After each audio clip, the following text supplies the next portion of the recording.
ধামরাই থানায় সর্বমোট 6টি গ্রামীণ ব্যাংকের শাখা আছে। এর ভিতর 5টি ভাড়া বাসা। তো এগুলো নিরাপত্তার জন্য গত 3 দিন যাবৎ স্থানীয় চৌকিদার রাখা হয়েছে এবং পাহারার ব্যবস্থা করা হয়েছে। তাছাড়া আমাদের পুলিশের পক্ষ থেকেও তদারকি রয়েছে।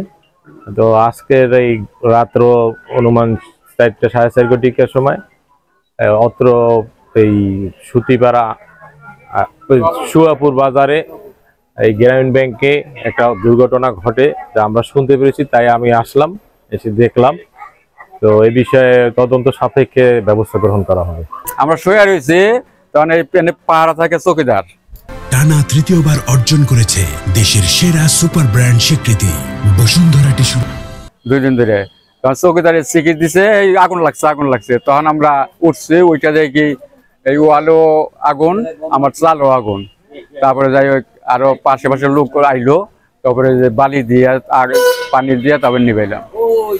তারপরে পুলিশে খবর দিল, ম্যানেজার পুলিশ আইছিল, পুলিশে সব নিয়ে গেছে, যে বোতল টোতল পেনাদা এগুলো সব নিয়ে গেছে।